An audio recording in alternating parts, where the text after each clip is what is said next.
Hello，选择第一组的朋友，好，第一张我们先来看这一张，勾栓姜。这个牌面上哦，这些鲜黄色的花朵，它虽然长在这个坚硬又崎岖的岩石旁边哦，但花瓣呢却像一个小太阳一样，散发着非常温暖的金黄色哦。那看着这张神谕卡哦，就能感觉到，你这一阵子哦有多辛苦。你最近是不是藏在心里呢？默默的焦虑，明明心里呢有想尝试的新方向，却总是担心自己不够好，或是太在乎身边的亲友关切的眼光，你总是把自己的光芒给收起来了。其实这张牌的出现哦，只是想帮你把心定下来哦。它其实是在告诉你哦，你身上哦早就有一股像太阳一样的火焰。那请把那一些万一做不好怎么办？别人会怎么评价我的内耗，通通丢掉。你不需要去迎合任何人的标准，因为你原本的样子就已经够闪耀了。好，那接下来哦，只要你把那一些压得你喘不过气的标准放掉，生活到底会为你准备了哪一些好运呢？好，第一张正一牌，好，这个中间这一位高高在上的审判者哦，一手举着锐利的剑，那一手提着要求绝对平衡的天平。好，那底下还有两个人哦，低头向他求一个公平的解答。那这个就是你这一阵子的生活缩影哦，是不是一直在扮演这个底下求答案的人呢？把评判自己的权利完全交给外在环境，拿着别人设定的完美标准，反复在心里称量自己到底够不够优秀。那这一种不敢犯错，想要讨好每一个人的状态哦，我觉得是让你耗尽了心力哦。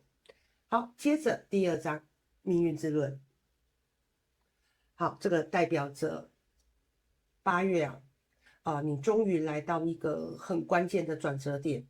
只要你愿意松开手哦，不再拿别人的尺来量自己，这个命运的轮盘就会瞬间发动。那些过去卡住你的困境，或是让你感到停滞的计划，都会迎来意想不到的大反转。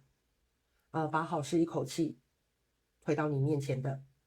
好，再来看新币皇后哦。好，这个她从容优雅的坐在椅凳上，然后呢，双手捧着亮晶晶的金币，脚边还有一只活泼的小兔子在草地上奔跑。这个就是你即将要解锁的十指丰盛。当你不再委屈自己，开始懂得心疼自己，好的机会跟财富自然就会被你留在生活里。这个时候生活会开始还你一种久违的底气，物质上的惊喜，工作上的成果都会像这一颗金币一样稳当的落在你手里哦。好，那最后是圣杯手牌，这个云朵里伸出一只温柔的大手，它捧着一颗鲜艳的大红心。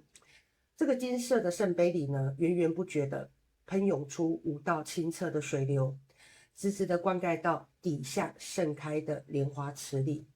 这个意味着你即将获得的情绪好运，你的内心会被一股源源不绝的喜悦与爱给彻底滋养。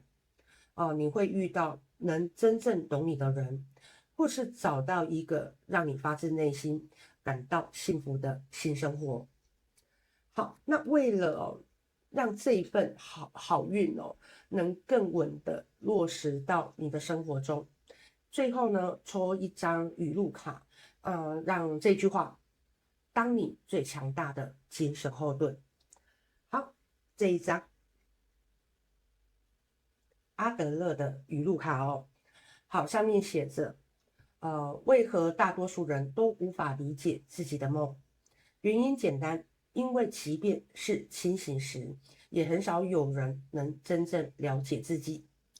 好，这个世界上哦，大多数的人连自己清醒的时候，到底想要什么，适合什么样的人生，都还在一头雾水。所以第一组的朋友哦，既然大家都还在迷茫，那你又何必去迎合他们的指指点点呢？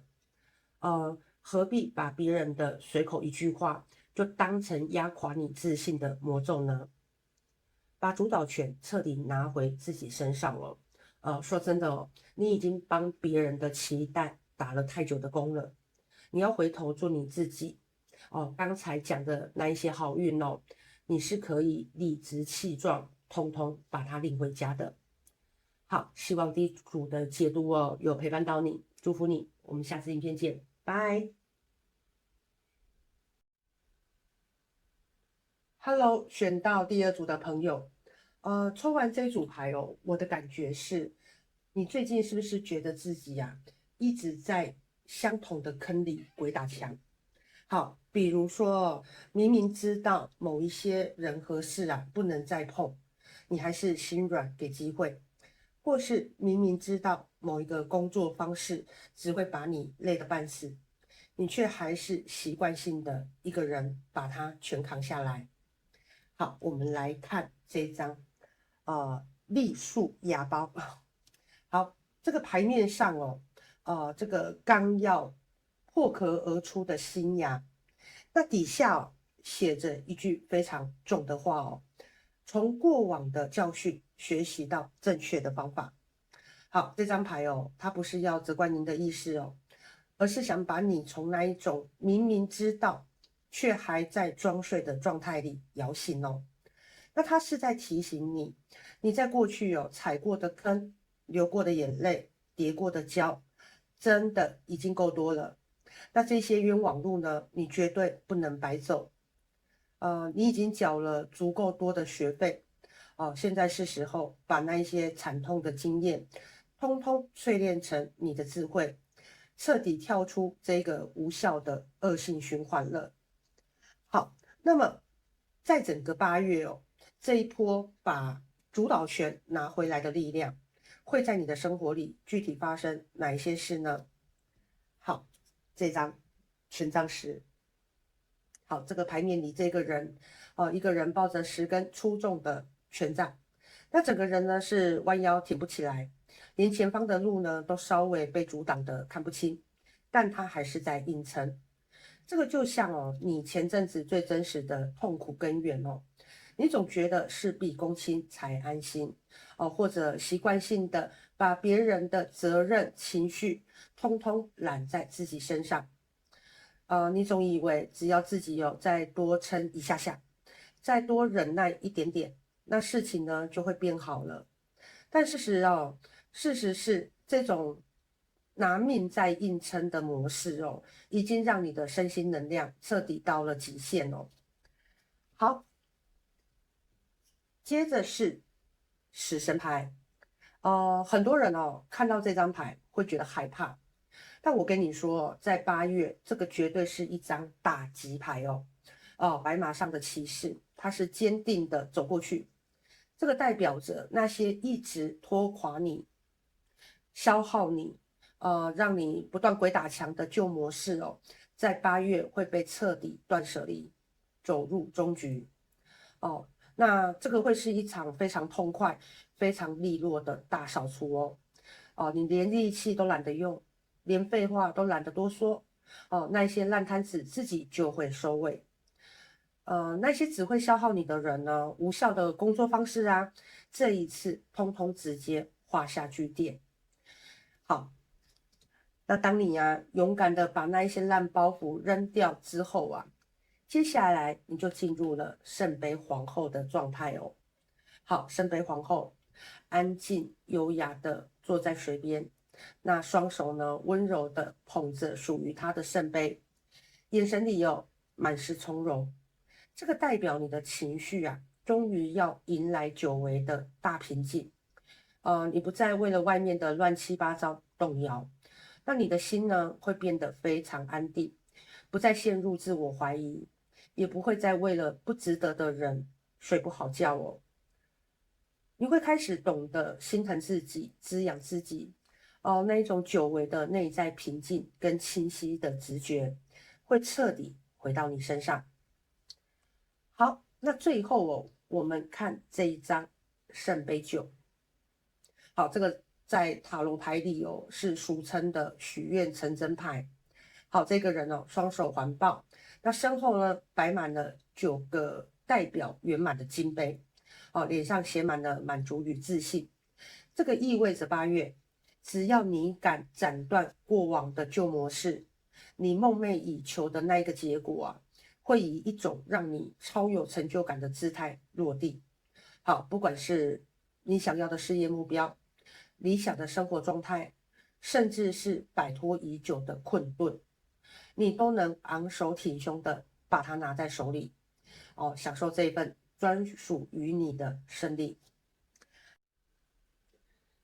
好，最后这一张语录卡，就是这整组讯息的精华最核心的答案，这张语录卡都帮你画好重点了好，上面写着，你的生活是你自己写的剧本。如果你不喜欢现在的剧情，那就动笔改变它。好，第二组的朋友你真的不需要再去重复旧的悲情剧本了。过去的教训已经给足了。人生这部戏编剧的笔一直都在你自己的手里哦。那如果之前的剧情让你觉得只有消耗没有意义，那就直接弃剧。你的时间很贵，没空陪烂剧本演到底。好，那从8月开始，请你毫不犹豫的把它划掉，重新写一个让你演起来爽快、尊严又满足的新结局。好，希望第二组的解读有陪伴到你，祝福你，我们下次影片见，拜。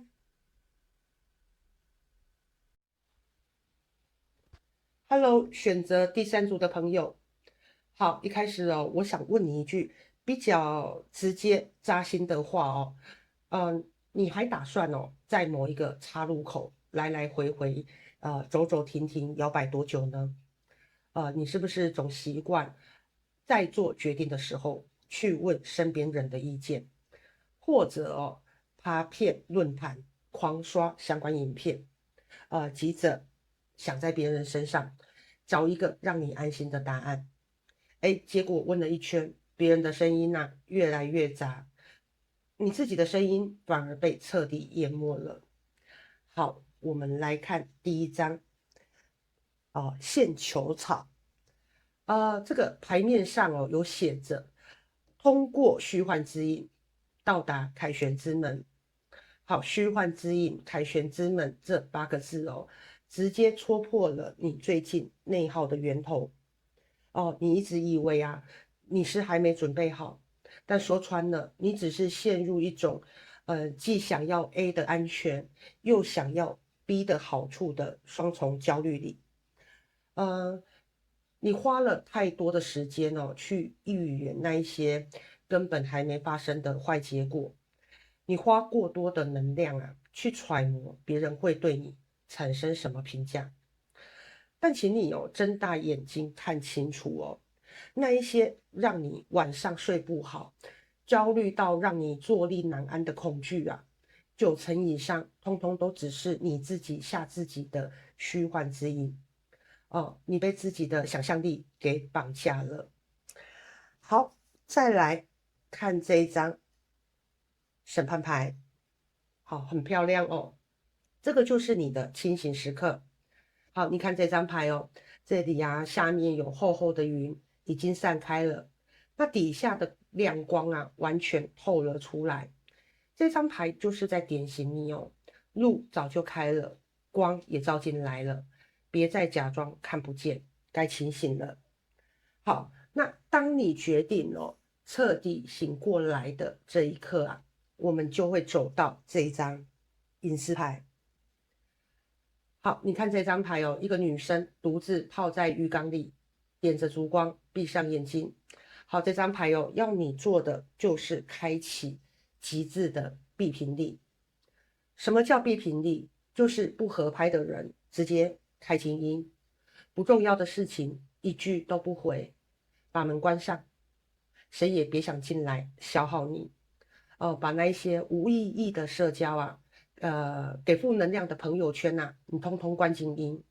那你不需要向任何人报备，也不用去证明自己过得多好。你把散在外面的注意力啊，全部收回自己身上。唯有安静下来，你才能把之前消耗掉的能量通通补回来。好，那当你把心彻底静下来之后你看待过去的视角就会像这张圣杯五一样发生根本性的反转。好，你看这张牌身边4个杯子都已经到了，流出红色液体，但他连看都懒得看一眼，手里依然稳稳端着最好的那一个金杯。以前的你总是花太多力气去为那一些已经搞砸的合作啊，已经走散的感情，或者已经错过的机会，在唉声叹气，反复自责。好，但这一次你醒了倒掉的水你就让它干掉，留不住的人就直接让他滚。好，你的眼神从今以后只会盯着你手里还拥有的这一杯，你不再为不值得的事情多浪费1秒钟。好，那当你不再看重那一些遗憾好，压轴登场的就是这一张气场爆棚的宝剑骑士好，这个牌面上这个女生身上穿着红色的战袍，直接豪气的跨坐在一条巨大的黑蛇之上，那手里握着寒光闪闪的宝剑。这个代表只要你摆脱了摇摆，关掉了外界杂乱的噪音，你接下来的行动力跟决断力会快到让身边所有人都始料未及。你不再做无谓的妥协，也不会再对任何人委曲求全。只要看准了目标你就是那一个敢直接骑在危机之上，踩碎所有阻碍的狠角色。这种不拖泥带水的狠劲才是你原本该有的样子那当你不再把能量浪费在围观者身上的时候，你原本被卡住的运势跟财路才会真正被打通。这个就是为什么你接下来会解锁一笔意想不到的丰盛，因为你的气场变强了，那些本来就属于你的资源、好运跟机会，才有空间落入你的口袋，被你顺理成章的显化成真。好，那最后我们来看这一张语录卡。那这个上面写的是可以当你的护身符的好，上面写，有人说生命始于30岁，有人说生命始于50岁，其实都不对。生命始于你不再取悦围观者的那一天。好，选到第3组的你，你以前活得那么累，那么内耗，最根本的原因就是你总是在当一个称职的表演者。你在演一个听话的孩子，演一个体贴的伴侣，演一个好脾气的同事去取悦那一些根本不重要，甚至只是在看热闹的围观者。